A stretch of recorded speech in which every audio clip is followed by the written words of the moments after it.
Fondation Jean Jaurès. Penser pour agir. Ludivine Gilly, bonjour. Bonjour. Je suis docteure en histoire et directrice de l'Observatoire de l'Amérique du Nord pour la Fondation Jean Jaurès.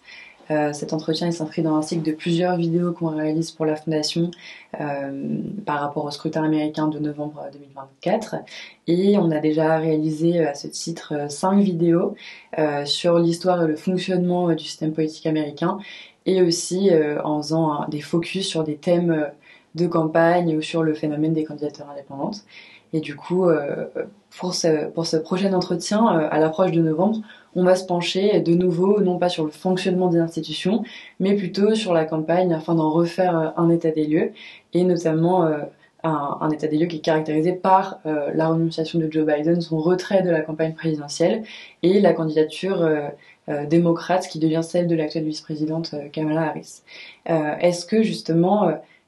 tu peux nous dire dans quelle mesure cette date du 21 juillet, donc qui est la date justement de ce tournant et date à laquelle le camp démocrate change officiellement de candidat pour devenir une candidate, provoque un avant et après et va relancer potentiellement la dynamique de campagne?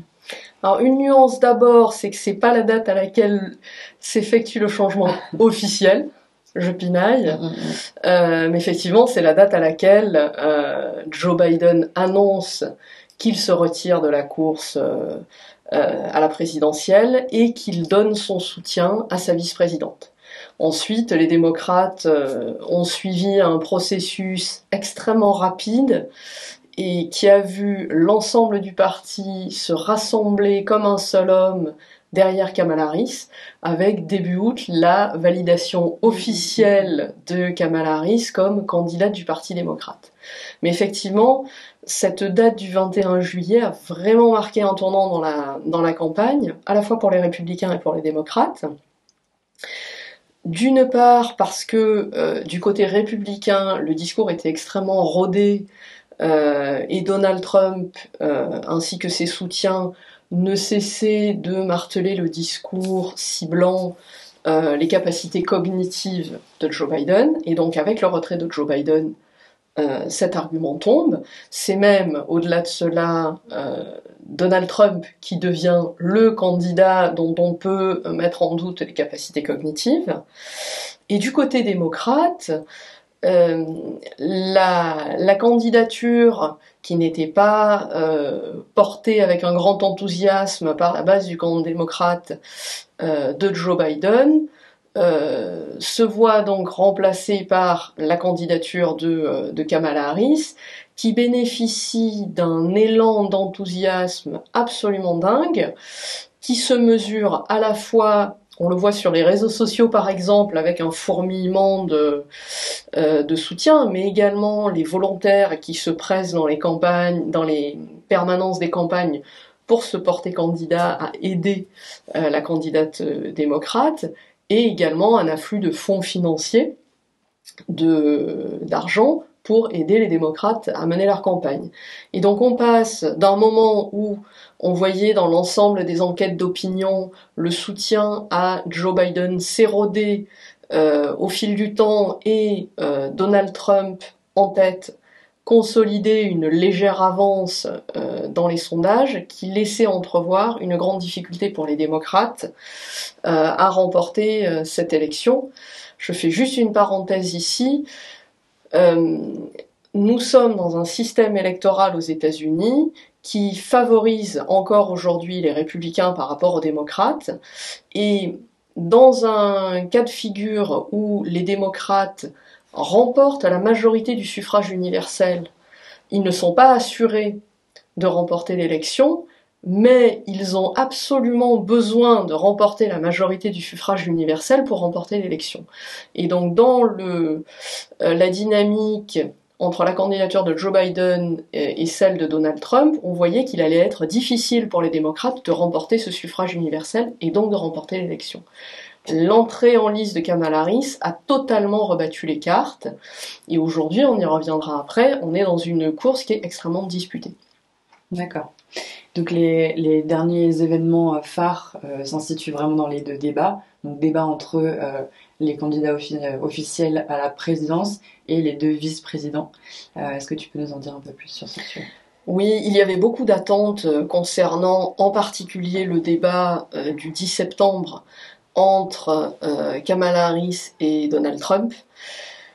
Habituellement, il faut le répéter encore et toujours, les débats ne sont pas déterminants dans les élections présidentielles, que ce soit aux États-Unis ou ailleurs.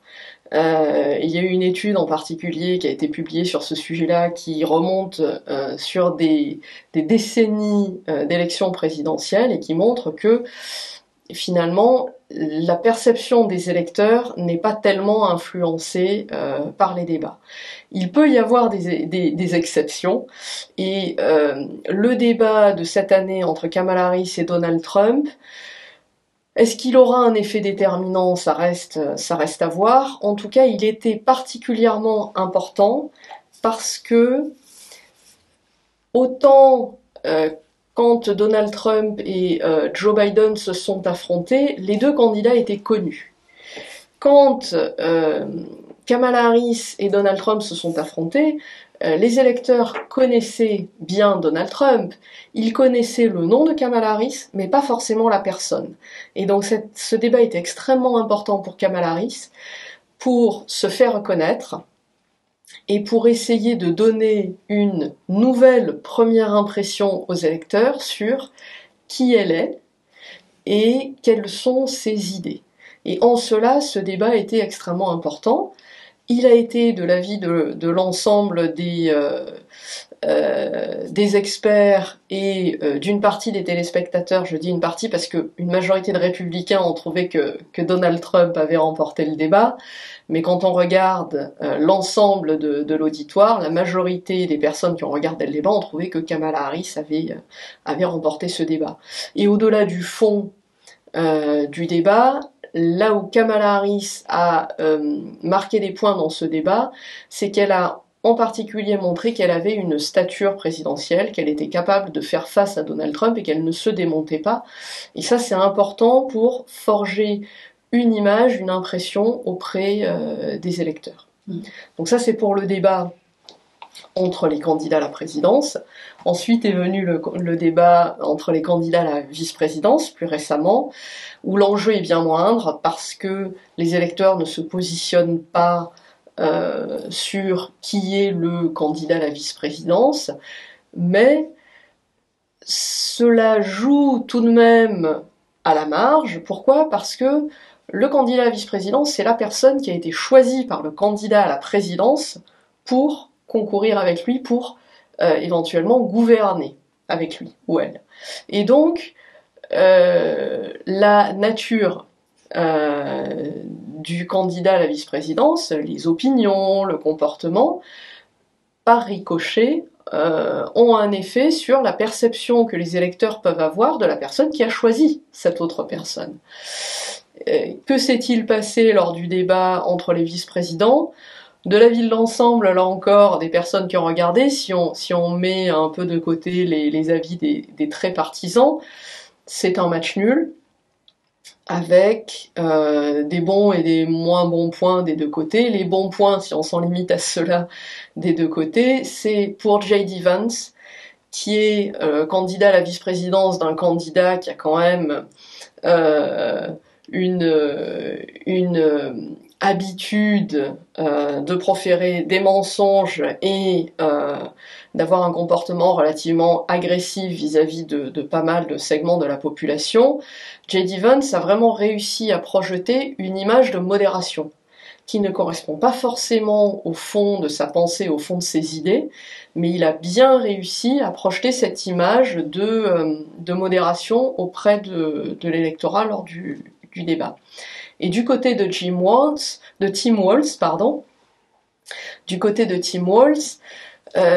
il a été en partie choisi parce que il a cette faculté à attirer l'affection des gens. Il paraît un peu comme un monsieur tout le monde. Le bon voisin. Le bon voisin, le bon père de famille, indépendamment du fait qu'il est extrêmement compétent sur l'ensemble des sujets politiques. Et il a réussi à véritablement faire passer cette image-là lors du débat. Donc quelque part, chacun y a un peu trouvé son compte du côté du débat des vice-présidents cette année. D'accord. Est-ce qu'on peut parler maintenant un peu plus des thèmes développés pendant le débat, notamment le débat des candidats à la présidence? On l'a vu dans une vidéo précédente, les thèmes sont quand même largement influencés par le système électoral et par la manière dont les thèmes développés vont être régis en grande partie par les États qui doivent être gagnés, notamment par les swing states. Oui, on a vraiment certains thèmes qui dominent le débat.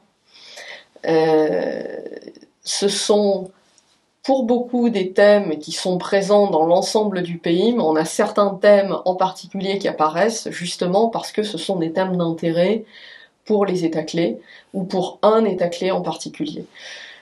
Le sujet qui domine les préoccupations aux États-Unis en ce moment pour les électeurs, c'est la question de l'économie dans son ensemble, la question de l'inflation en particulier. Elle a été abordée pas autant que ce à quoi on aurait pu s'attendre lors du débat entre les candidats à la présidence, avec notamment un échec de Donald Trump à mettre en cause Kamala Harris sur le bilan de la présidence Biden-Harris. Non pas que le bilan soit intrinsèquement mauvais, mais la situation économique étant perçue comme mauvaise par les électeurs, il semble naturel que les candidats républicains appuient sur ce point-là. Ça a été fait avec plus de réussite par J.D. Vance pendant le débat entre les vice-présidents. Mais on a vraiment cette question économique qui est au cœur du message de la candidate Harris aujourd'hui. C'était moins le cas, c'était fait de manière beaucoup plus maladroite, il me semble, lorsque Joe Biden était encore candidat. Kamala Harris insiste sur le fait qu'elle vient de la classe moyenne, mais elle parle aussi énormément d'économie d'opportunité, et elle insiste sur l'importance de la classe moyenne, l'importance d'aider les petites entreprises, etc. Donc c'est vraiment un sujet qui est au cœur du discours. Et du côté des républicains, on voit ce thème qui revient régulièrement, mais on note quand même une difficulté de Donald Trump à avoir un message cohérent sur ce sujet-là. Parmi les autres sujets, on va pas s'attarder trop longuement sur chacun parce que ça prendrait beaucoup de temps, mais un sujet qui est dont les républicains se saisissent énormément, et en particulier parce que c'est un sujet qui peut avoir une influence dans l'élection, notamment dans les États du Sud, c'est la question de l'immigration. C'est aussi parce que c'est un sujet sur lequel, historiquement, et cette année encore, les républicains sont vus comme plus compétents que les démocrates par les électeurs. Et donc les républicains ont intérêt à mettre l'accent sur ce sujet-là, même si, là encore, il y a eu un gros sujet sur la question des migrants et la question des très nombreux passages à la frontière. Depuis plusieurs mois, le nombre de passages à la frontière a très drastiquement diminué. Mais les républicains continuent de s'en saisir très fortement. Et un troisième sujet dont on peut parler peut-être, c'est la question de l'avortement, qui n'est pas nécessairement le premier sujet de préoccupation, ça n'est même absolument pas le premier sujet de préoccupation de l'ensemble des électeurs. On a vraiment la question économique qui domine tous les autres sujets, mais cette élection s'annonce extrêmement serrée et toute voix compte. Pour certains électeurs, on estime selon les enquêtes à autour de 10-15%, plutôt autour de 15% des électeurs pour lesquels cette question-là de l'avortement des droits reproductifs est la question principale. Et cela peut jouer notamment quand on parle des référendums qui sont organisés dans certains des États le même jour que l'élection, un État en particulier, c'est l'État de l'Arizona, qui est un État clé, qui est un État dans lequel les électeurs vont également se prononcer sur un référendum pour acter dans la constitution de l'État des droits à l'avortement. Cette question-là peut inciter un certain nombre d'électeurs à se déplacer et à venir voter le 5 novembre. Les démocrates l'espèrent, ça pourrait leur faire gagner des voix. Et donc, Kamala Harris a un message qui est extrêmement fort sur cette thématique. Elle y revient encore et toujours dessus. Un thème pour les républicains, notamment pour Donald Trump, c'est aussi la distance qu'il a eue avec le projet 25. Est-ce que tu peux brièvement rappeler ce que c'est que le projet 25? C'est un sujet dont se sont saisis les démocrates. Ça n'est absolument pas un secret, ce projet 2025, Project 2025, c'est le nom d'un projet qui a été développé par la fondation Heritage, qui est un think tank, un cercle de réflexion républicain, conservateur, qui était historiquement conservateur, relativement modéré, qui est devenu ces dernières années extrêmement conservateur, qui a depuis des décennies développé des éléments de langage et des propositions politiques pour les candidats républicains à la présidence. Et en 2024, le projet date même des années précédentes, mais a été publié en 2024, un ouvrage d'un peu plus de 900 pages qui propose toute une série de mesures qu'une administration Donald Trump pourrait mettre en œuvre. Donc, de nombreuses controverses autour de ce projet-là. Donald Trump l'a-t-il écrit? Non. Donald Trump n'y est-il absolument pas associé? Ça, c'est faux dans la mesure où les personnes qui sont derrière ce projet-là sont, pour de très nombreuses d'entre elles, des personnes qui étaient dans l'administration de Donald Trump entre 2016 et 2020, et lui-même a fait mention du travail qui était mené par la fondation Heritage en disant « Nous aurons tout ce dont nous aurons besoin pour mettre en œuvre les mesures conservatrices lorsque je serai élu ». Et un dernier mot sur ce projet-là, donc que j'invite les personnes qui regardent à aller consulter, peut-être pas les 900 pages parce que c'est un peu long, mais en quelques mots, c'est un projet qui est réactionnaire. Voilà, sur de très nombreux sujets, sur la famille, sur l'économie, sur la réglementation, c'est de la déréglementation dans tous les domaines, le domaine économique, le domaine environnemental. Sur les questions de la famille, c'est une régression sur les droits des femmes, sur les droits des minorités, sur les droits des communautés LGBT au sens très large. Donc, un projet dont les démocrates se sont saisis parce qu'ils ont bien perçu, d'une part, les risques qu'il y avait derrière, et d'autre part, l'intérêt sur le plan électoral à s'en saisir pour montrer ce qui pourrait se produire si Donald Trump était réélu. En continuant justement sur les éléments dont se saisissent les démocrates, l'aspect justement de la démocratie et du respect des institutions par Trump, dans quelle mesure est-ce que cet argument de Trump représentant une menace pour la démocratie est mobilisé, et comment justement à chaque fois tu reprends à très juste titre la manière dont c'est un thème important ou pas pour les électeurs? Est-ce que tu peux nous en dire quelques mots? C'est un sujet qui est intéressant et sur lequel on a pu voir la différence d'angle d'attaque entre l'approche utilisée par Joe Biden et celle utilisée par Kamala Harris. Joe Biden parlait de défense de la démocratie. Il a fait un de ses premiers discours de campagne en Pennsylvanie dans un haut lieu de la démocratie aux États-Unis. Donc il parlait de démocratie, défense de la démocratie, risque que ferait porter une deuxième présidence Donald Trump pour la démocratie. Kamala Harris, on parlait juste avant de la question de l'avortement, parle de liberté, freedom, et ça lui permet d'associer l'ensemble de ces problématiques sous un même chapeau, c'est-à-dire liberté pour les femmes de disposer de leur corps, liberté électorale, liberté pour les minorités, et donc la question de la démocratie est insérée dans une question plus large, sociétale, bien plus large. Et c'est une question dont les démocrates se saisissent. Kamala Harris en parle de manière très régulière dans les interviews. Il en a été question dans le débat entre les vice-présidents, avec quand même J.D. Vance refusant tout à fait. de prendre une position claire sur le résultat des élections de 2020 et sur le 6 janvier 2021 avec l'attaque contre le Capitole, ce qui est quand même un peu fort.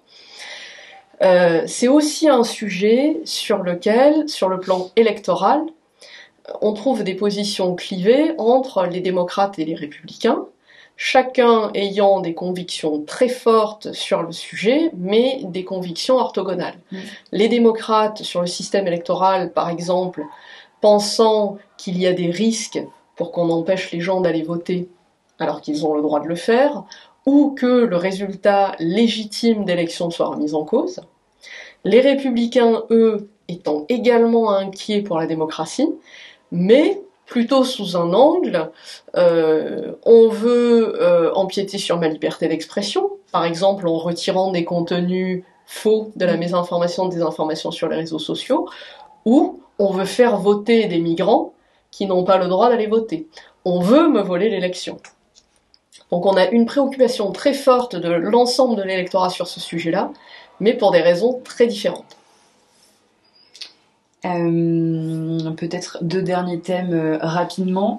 La question des relations internationales qui semble totalement régie autour de la question israélo-palestinienne, en tout cas de la guerre à Gaza. Comment est-ce que ça alimente le débat ? Les questions internationales sont toujours des questions de dernier plan ou de très faible importance pour les électeurs. Mais cette année, comme on est amené à le dire de manière très régulière, dans le cadre d'une élection extrêmement serrée, où toute voix compte, la question de l'Ukraine compte, et la question israélo-palestinienne compte également, en particulier parce que l'un des États clés dont nous avons parlé se trouve être l'État du Michigan, dans lequel existe une très large communauté arabo-musulmane. Le Michigan a été remporté par Joe Biden en 2020 avec 154 000 voix d'avance. Il a été perdu par Hillary Clinton en 2016 avec un peu plus de 10 000 voix. Donc c'est un État qui, lors des 2 dernières élections, s'est révélé extrêmement serré. Et c'est un État dans lequel on a environ 300-400 000 électeurs potentiels issus de cette communauté arabo-musulmane. Des électeurs qui indiquent, pour une bonne partie d'entre eux, des réticences à soutenir une candidature Kamala Harris en 2024 du fait de la position de l'administration Biden qui est jugée trop favorable à Israël par cette communauté-là, dans le contexte de la guerre à Gaza. Historiquement, sur les derniers cycles électoraux, la communauté arabo-musulmane vote, encore une fois avec beaucoup de différences, mais si on prend un vote global, c'est une communauté qui vote davantage pour le Parti démocrate, autour de 70%. Et dans ce contexte-là, quelques voix qui pourraient manquer, soit en se reportant pour certains le disent, certains vont voter pour Donald Trump, soit en n'allant pas voter, plutôt que d'apporter des voix à Kamala Harris. Ça peut faire toute la différence dans un État comme le Michigan, qui dispose d'un nombre de grands électeurs non négligeable et qui fait partie des swing states. Donc, une question qui n'est pas la préoccupation principale de l'ensemble des électeurs, très loin de là, mais qui est le sujet principal pour certains électeurs, et qui, dans l'État du Michigan en particulier, mais potentiellement aussi du fait de présence de communautés arabo-musulmanes dans d'autres États clés, pourrait coûter quelques centaines, quelques milliers de voix peut-être, et faire basculer l'élection encore. Une dernière question concernant les thématiques. Une thématique très très récente, c'est celle de l'ouragan Milton, notamment en Floride, qui a provoqué notamment beaucoup de dégâts, mais aussi beaucoup de départs et d'abandon de maisons pour aller se réfugier autre part. Quelles conséquences ça peut avoir électoralement parlant ? L'ouragan Milton peut avoir des conséquences, et je vais y revenir. L'autre ouragan qui peut avoir des conséquences encore plus larges sur l'élection présidentielle, c'est l'ouragan Hélène, qui a précédé l'ouragan Milton et qui lui a touché notamment la Caroline du Nord, qui est un des États clés, et qui peut avoir des conséquences. Donc les deux ouragans, manifestement, avec le niveau de destruction qui les a accompagnés, peuvent avoir des effets sur la capacité, d'une part, des autorités à organiser de manière correcte le vote, le 5 novembre, et d'autre part, même si les autorités locales, encore une fois, c'est de la responsabilité des autorités locales d'organiser le vote, même si elles sont en mesure de prévoir des dispositifs qui permettent de procéder au vote, quid des habitants, puisque certains ont perdu leur maison, d'autres se sont réfugiés ailleurs pour échapper à l'ouragan, et si des dégâts sont intervenus sur leur logement, ils ne vont peut-être pas revenir tout de suite. Donc il existe des conséquences potentielles.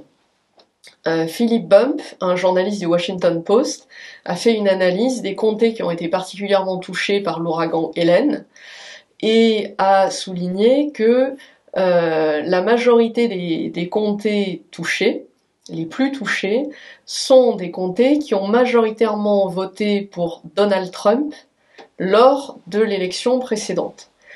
Et donc, là encore, dans un État qui vote très majoritairement pour un parti ou un autre, la question ne se pose pas. Dans un État comme la Caroline du Nord, par exemple, qui s'annonce serré, nous pouvons encore une fois parler de quelques centaines, quelques milliers de voix qui manquent et qui aideraient un parti plutôt qu'un autre. Et c'est aussi un argument qui rentre justement dans la stratégie des républicains. Tu le disais, c'est aux autorités locales de s'en occuper, mais force est de reconnaître que ça peut impacter la présidence actuelle et la vice-présidence. Oui, il y a un rôle également en termes, cette fois-ci, de gestion de l'aide à la population. FEMA, qui est l'agence fédérale qui gère l'aide en cas de catastrophe naturelle, se coordonne avec les autorités locales. Et les républicains, depuis l'ouragan Hélène et là encore avec l'ouragan Milton, répètent encore et encore, soit que l'ouragan a été causé par les démocrates en disant que les démocrates peuvent contrôler le climat, ce qui paraît un peu étonnant, soit en mettant en cause ou en répandant des mensonges, et là c'est un peu plus problématique pour la population, sur ce à quoi ont droit ou n'ont pas droit les personnes qui ont été sinistrées. Puisque on a vu dans le discours des Républicains, par exemple, se répandre à la fausse information selon laquelle les sinistrés n'auraient droit qu'à un chèque de $700, 700 et quelques dollars, dans le cadre de l'aide fédérale apportée aux personnes touchées, ce qui est faux.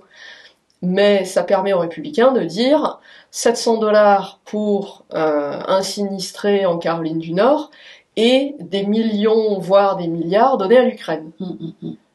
Ça devient un argument de campagne.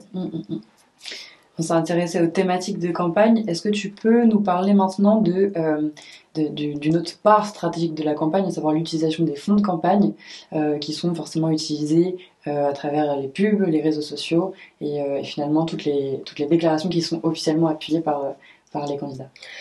Oui, l'argent a un rôle extrêmement important dans les campagnes, qu'elles soient présidentielles ou non aux États-Unis.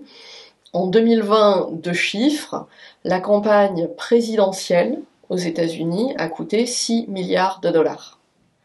Et l'ensemble des campagnes de tous les niveaux en 2020 ont coûté 16 milliards de dollars. On a un chiffre qui est sorti très récemment, qui est sorti le 9 octobre, selon lequel Kamala Harris a dépassé le seuil d'1 milliard de fonds collectés, donc entre le moment où elle a lancé sa campagne le 21 juillet et le mois d'octobre. 1 milliard de fonds collectés, ce qui est absolument considérable. Avant cela, la campagne, si on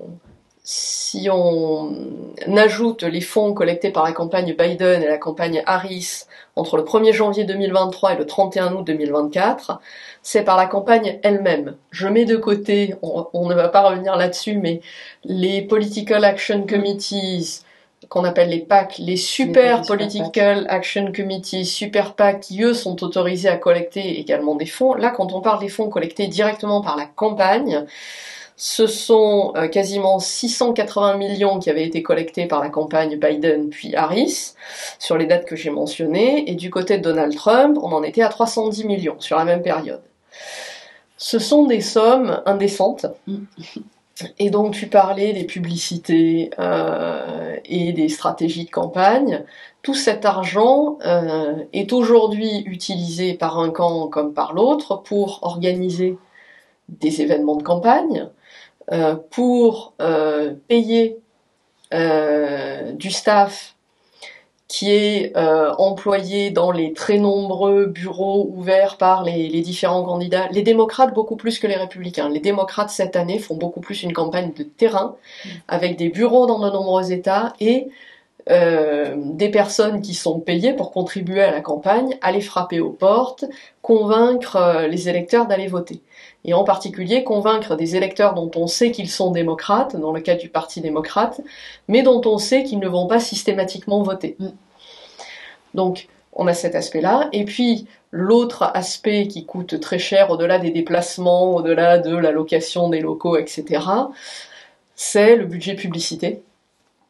Avec, nous avons parlé des États clés, des swing states plusieurs fois, un effort considérable qui est mené par les deux campagnes pour matraquer les téléspectateurs et les utilisateurs de toute une série de réseaux sociaux de publicité.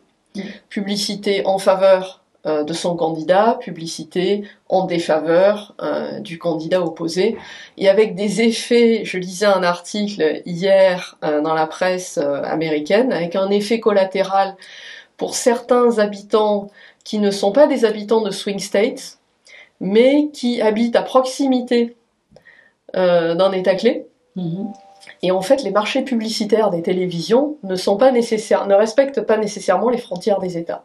Et donc, si on habite dans l'État de New York, mais à proximité de la Pennsylvanie, on va être bombardé de campagnes publicitaires à destination des habitants de Pennsylvanie, parce qu'on a le malheur d'être dans le marché publicitaire qui correspond à cette zone historique. Il y a une capacité de nuisance de cette...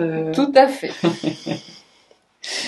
Par rapport aux stratégies, justement, il y en a quand même une assez particulière des démocrates, qui est celle d'utiliser le soutien de républicains opposés à Trump ou de membres de l'ancienne administration trumpiste.